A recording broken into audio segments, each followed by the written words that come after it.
Coming up on One Decision. Because it's about political will. The Gambia was incredibly brave. They had everything to lose and nothing to gain. It's only really ever happened once before in history. But I remember sitting there thinking, well, if we do this, we'll make history and we'll make a difference. Welcome back to One Decision. I'm Michelle Kosinski. You know, all of us make the life-changing decision. What do we pursue with the time that we have? Some pursue money, straight up. Others, flat out service to other people. Simon Adams is one of those human beings. He's actually Dr. Simon Adams, but doesn't bother to want to be called that. And true to form, he made the decision to convince a nation to make a big decision, to not just stand up for human rights, but do something. He tells it best. We met up with Simon in New York, where he heads the Global Center for the Responsibility to Protect. Simon, that is a serious name. Yeah, so the Global Center for the Responsibility to Protect was established in 2008 by Kofi Annan, the former UN Secretary General, and is based around this idea of, or international norm of the responsibility to protect, which is an idea that, all people, regardless of where they are in the world or regardless of their identity, should be protected from war crimes, crimes against humanity, and genocide. It's an idea that really kind of developed in the aftermath of the genocide in Rwanda and Srebrenica in the 1990s, and the failure of the international community to do anything in response to those atrocities. So what motivated you personally to get involved with this? Well, I have a family background in Northern Ireland, so, I kind of grew up kind of being acutely aware of the impact that conflict had had on my life. That, my aunt was killed by undercover British Army soldiers. I had relatives who had gone to prison for their political and other activities.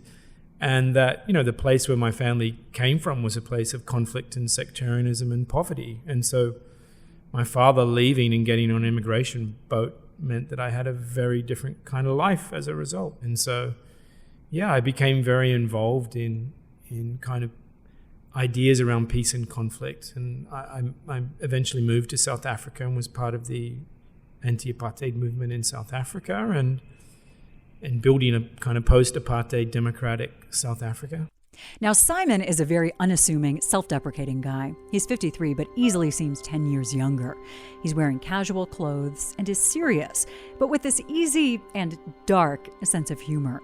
It's maybe the only hint to the kind of work he does. The same kind of humor journalists have who've seen a lot of the worst of humanity. We got along. He tells us that back then, in the mid-1990s, while this new South Africa was emerging, only a short flight away, Rwanda was just staggering out of genocide.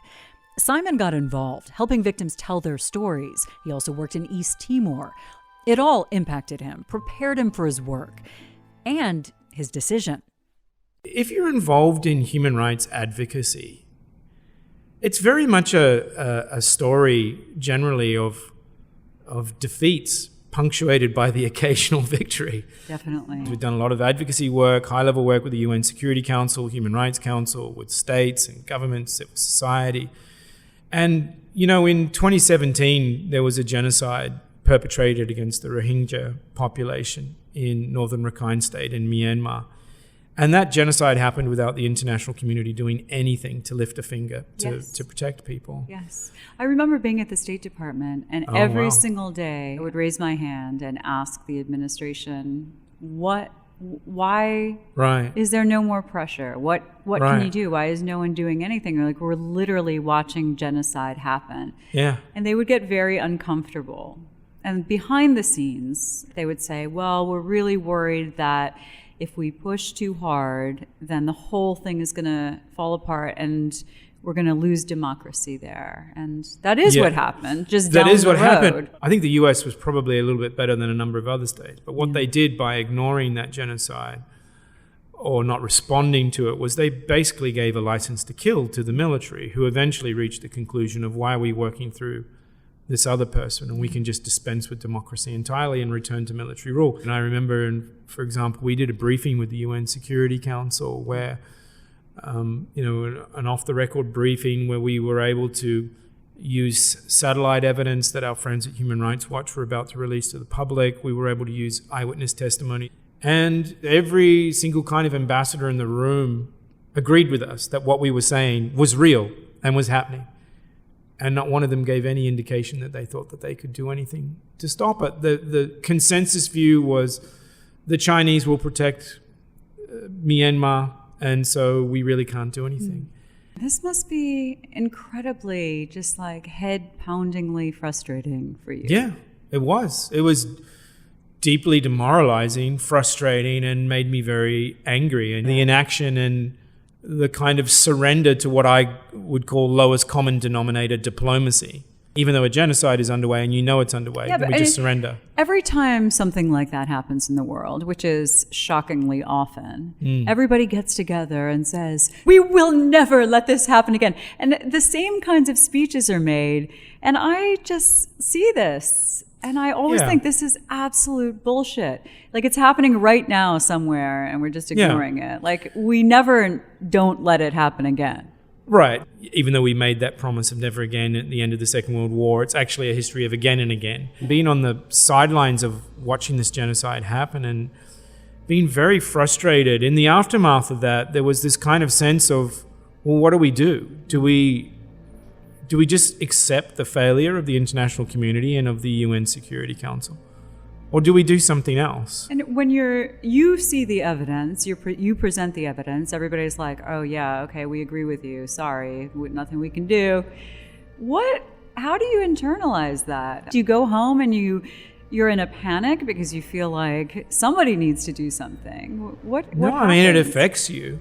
And I think that, I don't want to be too melodramatic about it, but, Syria would be another good example where a number of people who I worked with in 2011 and onwards are now dead. They're gone. They were either killed in airstrikes or disappeared into detention and were, in some cases, tortured to death by the regime, disappeared in other sorts of ways. So you don't forget it. You carry it with you. That sense of failure is something that you definitely internalize and you carry with you. But I think that's the kind of where the one decision thing is as well, because in the context of Myanmar, I remember us having conversations internally and, well, what are we going to do? Watching genocide happen sits well with not many, but that still doesn't mean anyone's willing to intervene and stop it. Choices are often few.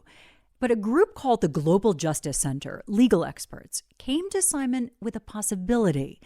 If they could persuade a country to bring a case against Myanmar in the International Court of Justice, that would be one way to hold its military accountable before the world. And it's only really ever happened once before in history. But I remember sitting there thinking, well, if we do this, we'll make history and we'll make a difference. And so that was the one decision. When has it happened before? When Serbia was taken to the International Court of Justice for atrocities that happened, genocide that happened during the 1990s war.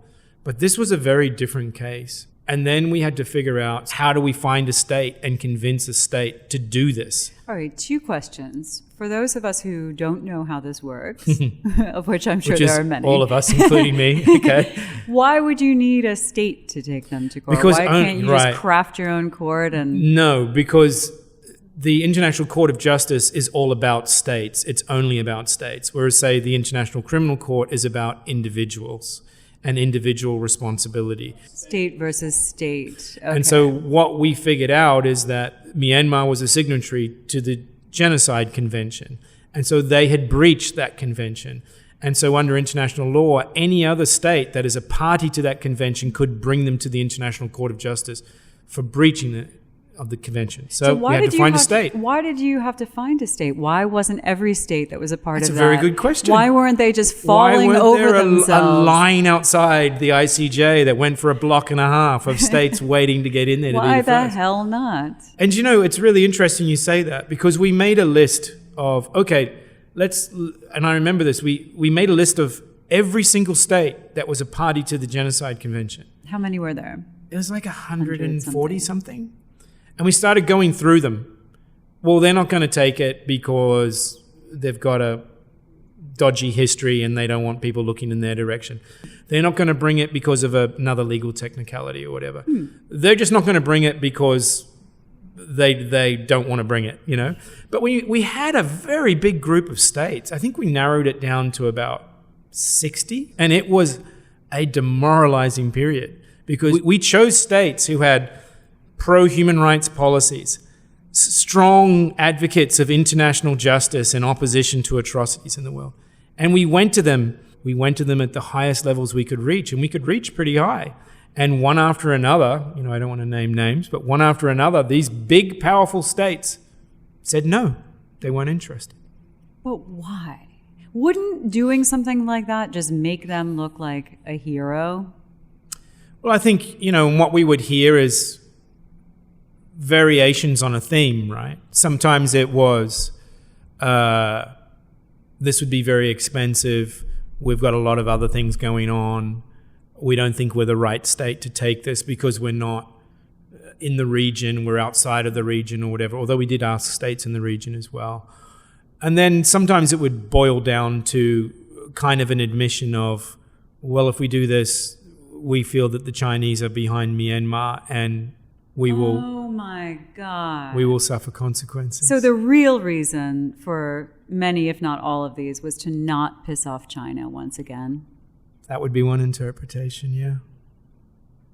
It's so disturbing. The U.S. was out there publicly, I mean, not really doing much, but, you know, they would say, okay, sanctioning, calling it a genocide. Why wouldn't the U.S. be We did not approach the U.S., and I will say that. Mm-hmm. We didn't think that they were the right state just because of power relations internationally and how it would look and all those sorts of things. Got it. Simon needed one thing, one country to file a case.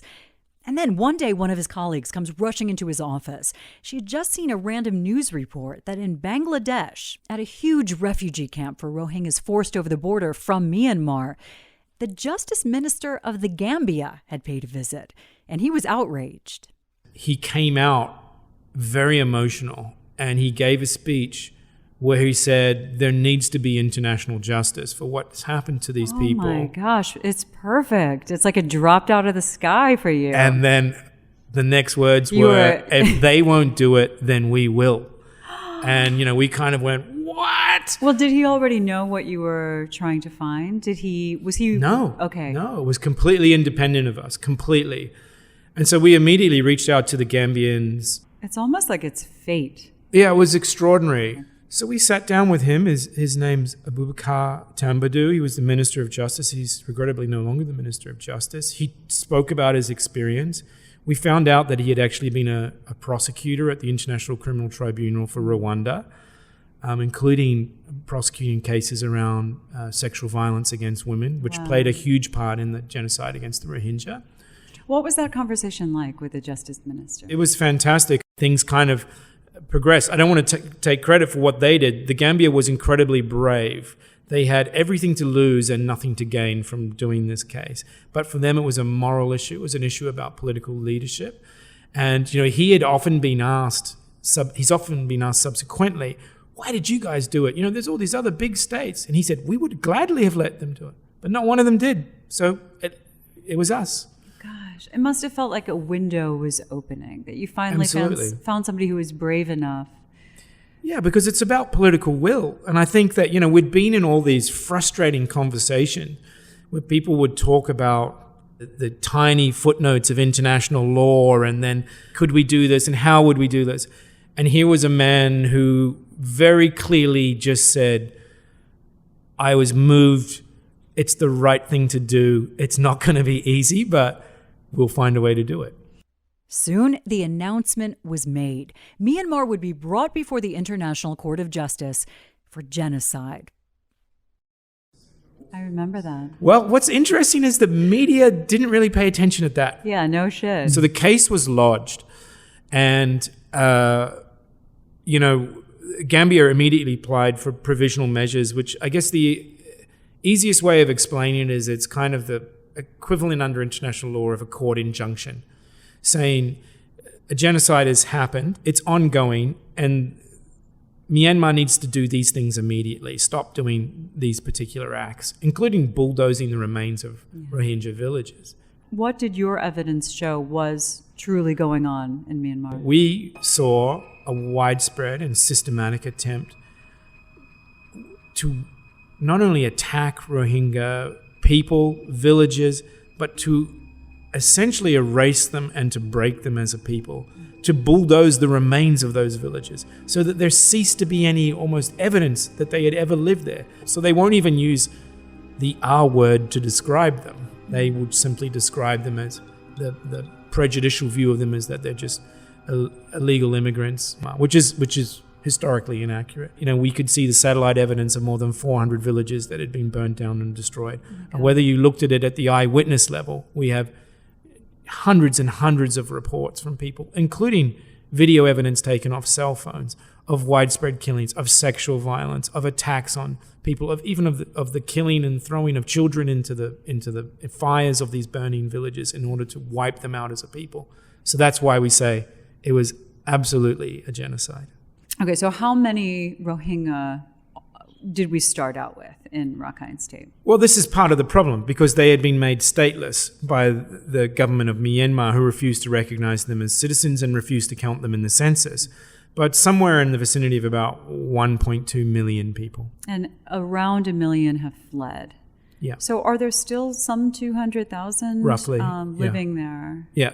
Mainly, by the way, in so-called displacement camps, which essentially operate as concentration camps, just a dumping ground for them to be kept. How many do you think were killed during that time? Somewhere around the vicinity of at least 50,000 people were killed, and about 800,000 people were forced to flee for their lives. The case moves forward, producing that surreal moment of then leader of Myanmar, the once Nobel Prize-winning beacon of democracy, Aung San Suu Kyi, having to testify at The Hague. Regrettably, the Gambia has placed before the court an incomplete and misleading factual picture of the situation in Rakhine State in Myanmar. To face off against our friend, Ba Tambadou, the Minister of Justice for the Gambia, and to defend Myanmar's military, irony of ironies, in a court of law against the charge of genocide. It was huge. It was huge, but the even bigger day, I think, came when the judges agreed with the case that the Gambia had made and said, you have to stop doing these things. I think we ended up getting up at 3 a.m. or 4 a.m. here in New York, and then watching, of course, live when the judgment eventually came down. What did that day feel like? It was, first of all, I'm not an early riser. So getting up at 3:15 in the morning or something for a 4 a.m. start was not great. A little bit cranky, maybe. A little bit cranky. A few cups of tea. There was way too much blood in my caffeine stream at that time of the morning, But certainly, it was very exciting. And kind of we were all texting each other, the four of us who had been most involved. And what did that mean? And because we were listening to it as it was happening and realizing that they were going to support all the 4 provisional measures. And then the rest of the day, to tell the truth, is just a whirlwind because my phone just blew up. Is it the vindication that this really happened? And there are people who could say, well, the genocide already happened. What does it matter? So I thought about all those people from Myanmar that I had spoken to, all those people who had shared their stories. I thought about what it meant to them, and it was very, very clear that this was very meaningful to them, very, very meaningful to them. And then on a personal level, it was gratifying to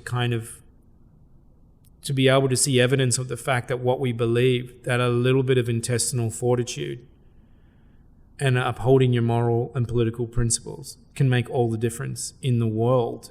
And that this murderous military who had committed a genocide and subsequently went on to commit a military coup a couple of years later, that they had been exposed in front of the whole world for what they were, and that they were going to be held accountable. Did Gambia have some things to risk in doing this? Like, what did they put on the line to do this with you guys? I mean, they're a small country. They're the smallest country on the African continent. They had just come out of military dictatorship themselves. They had just had this rocky transition to democracy. And so they certainly had problems at home. And there were certainly a lot of people, including some people in the Gambia, who were saying, why are we worried about Myanmar? It's very far away. What's it got to do with us here? And I think that and people around the world kind of sneeringly asking them that. And I think they had the perfect answer, which is that they said, our Rohingya brothers and sisters are our brothers and sisters. They're part of humanity. And what happens to them happens to all of us. We go past those solemn monuments and bow our heads and are asked to make silent prayers. But never again was never meant as a silent prayer. It was meant as a call to action. It's extremely touching. Yeah. He was a great man. And I think that the other irony here was that in the aftermath of that case, we saw all these states, including states that I had personally spoken to, who had said, no, come out and applaud the decision and celebrate the decision. And that was the harder part to take, was staying silent about that and just going, okay. Well, but you have to think maybe that's when they see the Gambia step up and do this, maybe that's an example or a second thought that, okay, we could have done this, and maybe in the future we will. Precisely, because we always say that when you have impunity for atrocities, it's kind of contagious. Sure. Other perpetrators get courage. Absolutely. Oh, that guy got away with it. We will get away with it. We see that happen all the time. We see it all the time. But the reverse is also true, which is international justice can be contagious. And so what we saw after the case was lodged and then the provisional measures were handed down, 2 more states, Canada and the Netherlands, immediately approached the Gambia and said, we'd like to make interventions in support of the case, in the court case. Very positive thing. Totally applaud that. And then subsequently, the Netherlands has decided to take Syria to the International Court of Justice for breaches of the Convention Against Torture. I absolutely, 100%, without any fear of contradiction, know that would not have happened except for the fact that the Justice Minister of the smallest country on the African continent visited a refugee camp and made it his personal goal to hold the perpetrators of a genocide accountable. Myanmar hasn't really done much in response to what the International Court demanded. And now there's a question of who will even represent the country as the case continues, since the military has seized power. Its one-time defender, Aung San Suu Kyi, now imprisoned. What this could ultimately lead to would be would it be a verdict of genocide, verdict, and then what's the outcome of that? Sanctions, potentially. There's many things that could come out of that, but at the very least, the very least that could come out of it, if it was successful, would be a verdict that the government of Myanmar has been responsible for genocide. These things take time. It could be 5 more years, while Myanmar teeters on the brink of another civil war. Don't get me wrong, I don't think this court case is everything that should happen in Myanmar. It's just a tiny piece of it, but it's an important piece of it. But I think doing something is always better than just kind of submitting to, as I said, the politics of lowest common denominator diplomacy, the politics of indifference and inaction and impunity when it comes to literally the worst crimes that any human being can do to any other group of human beings. How did this decision shape your view or change you? Well, it certainly gave me hope, because I think, we're living in a time when 82.4 million people around the world are currently displaced by persecution, conflict, and atrocities. And we've just lived through a decade of Syria, of Yemen, of all too many countries that seem to be going in the wrong direction, where atrocities are happening in the 2 cases I just mentioned, but also a kind of a rise of authoritarianism and xenophobia in so many countries. And so it has felt like human rights, sometimes it's felt like human rights have been under attack almost everywhere. I agree. And you see such a lack of courage and an absence of kind of political leadership sometimes on the global stage of people who are willing to actually fight for the things that we say that we believe in, universal human rights. And so it was just such a fantastic example of how just one person showing a little bit of political courage can make a difference. I think this is beautiful. It's great work that you're doing. And Thank you. Must feel that at these times. That was a good day at work. I mean, I've had bad days at work. I've had really bad days at work. So on the day that Aleppo fell, I picked up my phone to start texting people and suddenly realized, of course, that literally every person I knew in Aleppo was either dead or was missing. Oh my God. Okay. We win a lot, we lose a lot more than we win, but the battle is worth fighting. And one way or another, to steal from Dr. Martin Luther King Jr., one way or another, we are slowly bending the arc of history towards justice. I hope so. Well, it's great that there are people like you on the planet. So. Well, thank you. It's great that there are people like you on the planet and thanks. the people here in the room with us as well. Simon, it turns out, just made another big decision, a new challenge. I'm going to run an organization called Center for Victims of Torture because I can't get too far away from all of this stuff. It seems like you're just getting more and more real. It's just getting real. Now it's let's not sugarcoat this anymore. We have a responsibility to protect. Now it sounds like that's like something that my mother would say. She's just like, why? Every time, why? Why does it have to be that area or this thing?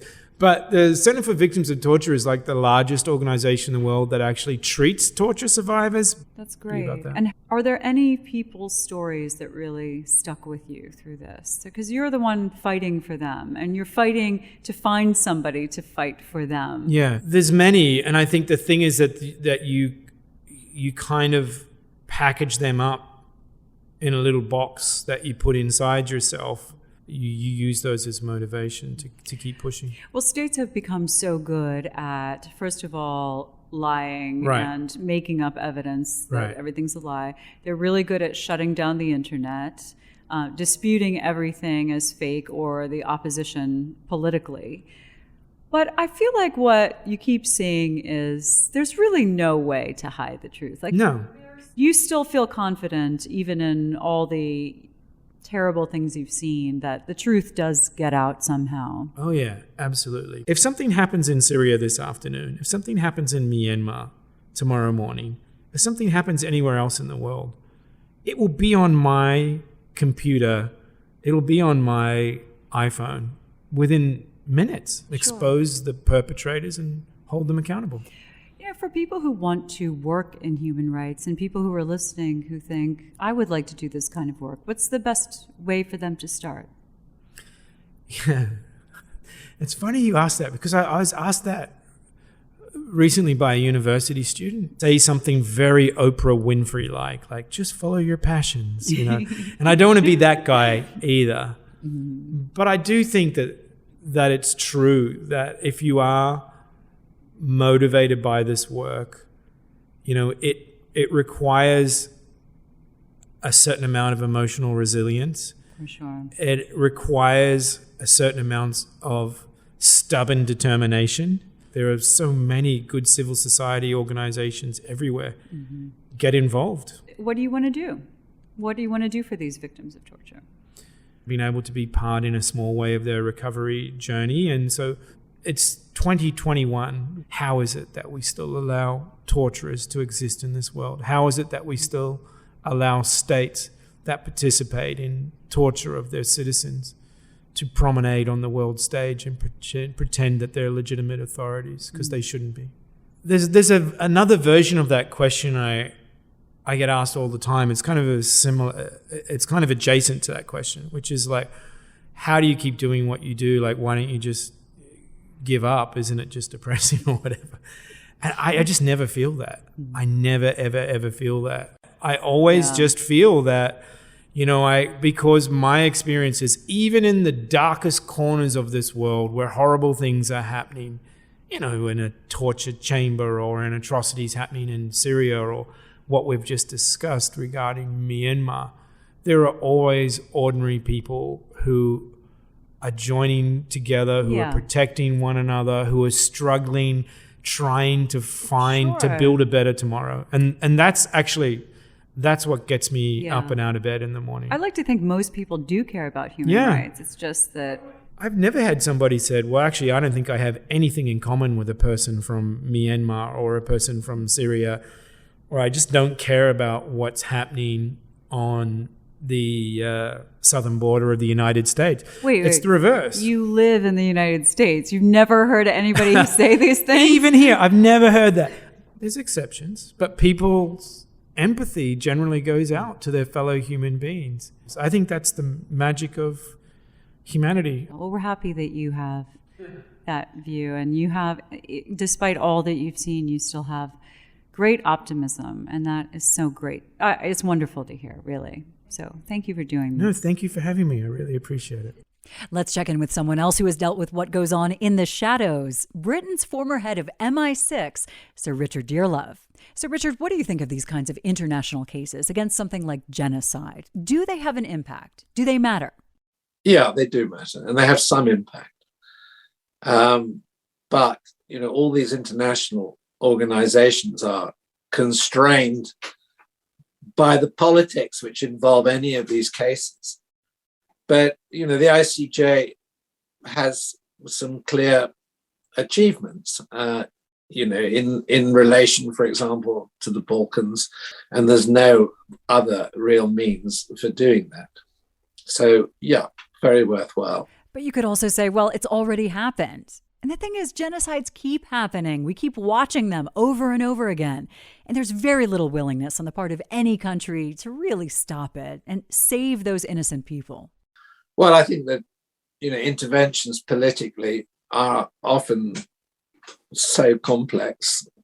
And there's a reluctance, you can say, post-Iraq, post-Afghanistan anyway, in the international community to involve themselves in other countries' problems. The shock, the horror, the expression of distaste, the condemnation, there are many words, but actually doing something is very difficult. I mean, it's very often the consequences of these events that are dealt with. I mean, like the resettling of refugees, but they're not actually preventing the crisis in the first place. Exactly. I think it's good that nobody wants to touch off World War III. But when you see a genocide happen, isn't that just the one chance where you have to say, we're going to put a stop to this militarily? If military intervention is the only way, shouldn't that be like the time to do it? Well, to an extent, that's what happened in the Balkans.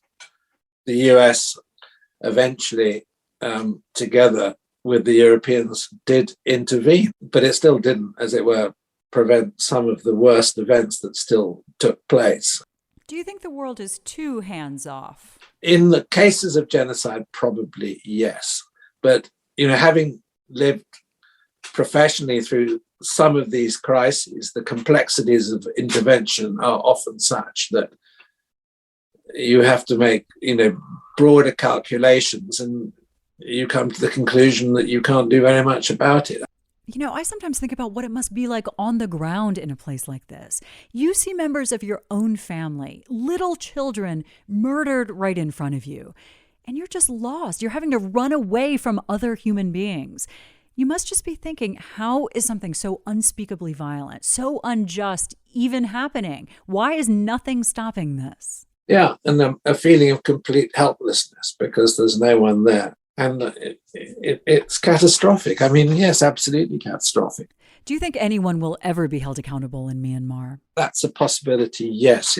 What it will mean, I think, probably, is that, the leadership of Myanmar will not be able to leave the country for fear of arrest. We do sometimes see accountability in the international courts, but sometimes decades later. The reach of the ICJ is limited because it's so vulnerable to local politics, but at least it is an effort on the part of the international community to apply justice. And I mean, I wasn't aware of this case being brought by the Gambians against Myanmar, but it is the most extraordinary story. And I mean, I read it with absolute fascination and interest. It completely escaped my attention.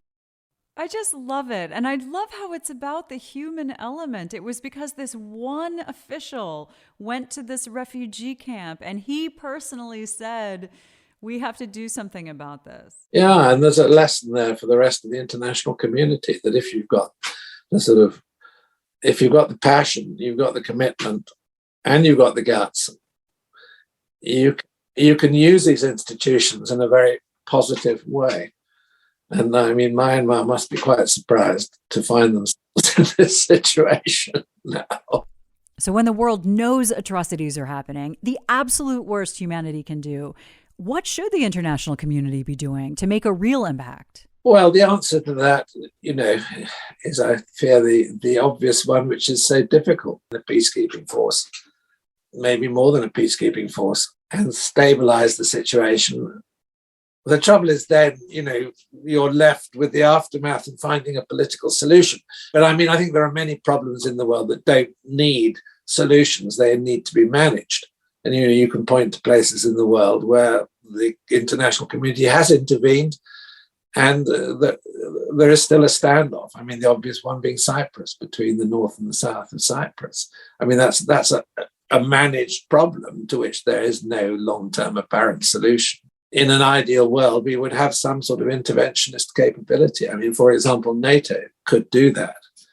But then, how would the Chinese respond when the NATO Secretary General has just said, part of the NATO alliance now needs to cope with the threat of China to the global community? I know. It's like nobody does enough, and everyone knows that nobody does enough. But then the alternative could be just constant battles, constant war. But I guess you could say people would get tired of that then, and then people would realize, maybe that's the way to move away from it. You remember the crisis in Sierra Leone, and Tony Blair did send in a small British military force. I completely forgot about that. Actually, that was a successful military intervention which prevented a genocide, where you had this organization called the RUF, I think, who were trying to take over parts of the country, and it was about tribal relations, and that was a very effective intervention. People at the time were amazed that Blair took that decision, but he'd been a serious influence on intervention in the Balkans. But it was a small scale problem, so a small British military intervention did make a big difference. So like five or 10 guys. No, it was more than that. No, a couple of thousand. It is so extraordinary that you have this, the whole world watches the genocide. Like nobody does anything while it's happening. And then in the aftermath, you see the smallest country in Africa be willing, the only one to be willing to take them on. I find that it kind of lays bare the cynicism too, that everybody might care about the problem, but even the simple act of taking someone to court, it involves all of these political concerns. So nobody would do it. I mean, that's pretty sad. Well, all of these issues become so politicized, particularly, when we're moving into another period of, global confrontation. Is that the right phrase? And then you have to start seeing all these crises through the optic of, let's say, US-Chinese relations. However tragic they are, however much the human cost, get pushed to one side. All right, Richard, great talking to you as always. And thank you for joining us on One Decision. Follow us wherever you find your podcasts and check out our website and social media. We'd love to hear your ideas and stories as well. I'm Michelle Kosinski here at One Decision.